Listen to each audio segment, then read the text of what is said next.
What's up, Guardians? Profane here. Thanks for checking out the video. Today we'll be taking a look at the best weapons that you'll need to have to overcome the new challenges that the legendary missions of the final shape will present. Make no mistake, completing these legendary missions will not be an easy feat, and since these missions will get more difficult as you get closer to the end, it will be even more crucial for you to have the right weapons available. And by using the exotic and legendary weapons that we talk about today, it'll be easy as cake to complete each of those missions. First off, let's talk about exotic weapons, and I'd like to point out that many of the weapons within this selection are here because of their ability to increase your survivability. The Risk Runner SMG will be a remarkable weapon to use whenever you have a lot of incoming arc damage, as it will create an overshield that you'll be able to keep continuously activated. When you are shielded, the Risk Runner will regenerate ammo and chain lightning across targets, making it a great option for ad clear. If you do find yourself running with a team, you might want to consider having someone run the Lumina so that you can provide the team with a constant source of health and bonus damage. The Buried Bloodline hits just as hard as any other rocket sidearm. It causes enemies to become weakened, and it'll grant you Devour, providing you with an ongoing source of health recovery and grenade regeneration, and it'll be perfect to use against any unstoppable champion. The Graviton Lance will see an increase in damage against red bar enemies. It grants you with a small overshield thanks to Turnabout. It deals bonus damage against high-ranking enemies like champions and bosses, and it creates huge explosions that are perfect against big groups of enemies. So this will be an extremely powerful option, and so will many other pulse rifles thanks to this most recent update. The Wishkeeper Bow creates ensnaring traps that triggers suspensions, which will work out well against big groups of enemies, tormentors, and champions. The Heir Apparent Heavy Machine Gun creates a huge overshield as it's being used, which could really help you get out of some sticky situations. The Navigator has a few benefits. It creates tangle points to instantly restore grapple energy. It also severs enemies, reducing their damage output by 40%. And we can use it to give ourselves and allies woven mail, so it's going to be a really strong option, especially in those legendary missions. And to a similar degree, the Vex Caliber Glaive will be a good choice since you'll be able to cast a Void Overshield onto all nearby teammates whenever you're blocking incoming damage. Luminarch comes with the intrinsic ability to stun overload champions, and it applies disruption to any enemy, which reduces their damage output. It also spreads poison to all nearby enemies, so it's going to be great towards crowd control. The Leviathan's Breath is another void bow that has some interesting benefits since it stuns unstoppable champions. It also creates a huge knockback explosion that causes enemies to become volatile. It's not as generous towards ammo capacity, so if you do use it sparingly. The Tractor Cannon will be another amazing exotic to use. It suppresses enemies, and it increases the amount of damage that they'll take by 30%.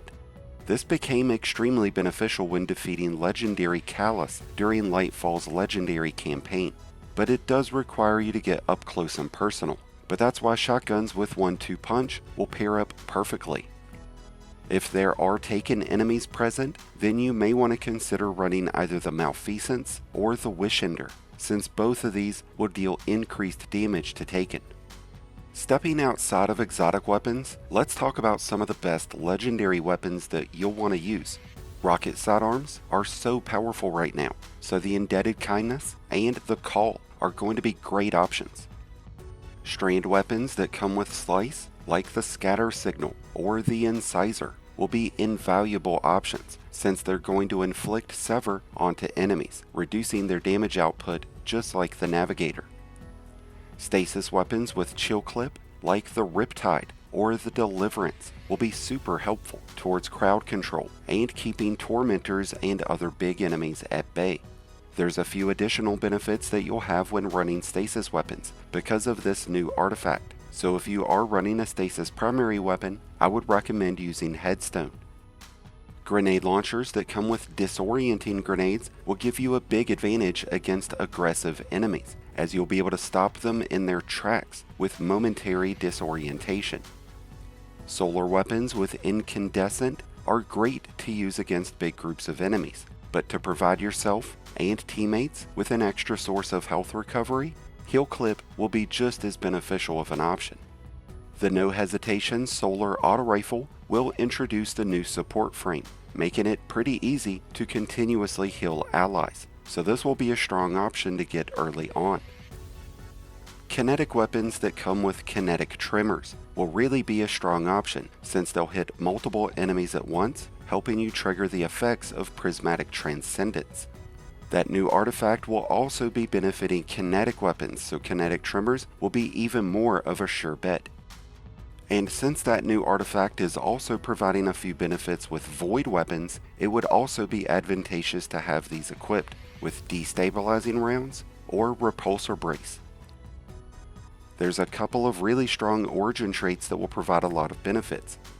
Weapons from Season of Defiance, which have land tank, are going to bump up your durability since they'll grant a stacking bonus to resilience, maxing out at an extra 30 points. Weapons from the Vow of the Disciple offer Soul Drinker, which is going to give you chunks of health back based on how many enemies you've hit before reloading. And then there's Vanguard's Vindication, which is available on any Vanguard Nightfall weapon, and this will grant a small amount of health after each final blow. Now there's a number of other weapons and exotics that are going to help you out and make those legendary missions a lot easier. But by using the weapons that we've talked about today, you're going to be able to make managing those crowds of enemies super easy. Those tormentors are going to be a cakewalk, and completing those legendary missions is going to be easy as can be. If there's any other weapons that come to mind that would be great to use, then be sure to let us know those down in the comments below. And let us know what your thoughts about these new legendary missions are down in the comments. Thank you as always for checking out the video. If you enjoyed and found it helpful, then be sure to hit the like button below, along with the subscribe button if you're new. Both are greatly appreciated, and both really do help support the channel. If you're a new Light Guardian, just starting your journey, or a battle-hardened veteran, just looking for a new home, then be sure to check out the Discord link in the description below and join one of the greatest communities in all of Destiny. And until next time, Guardians, this has been Profane, wishing you all some happy hunting.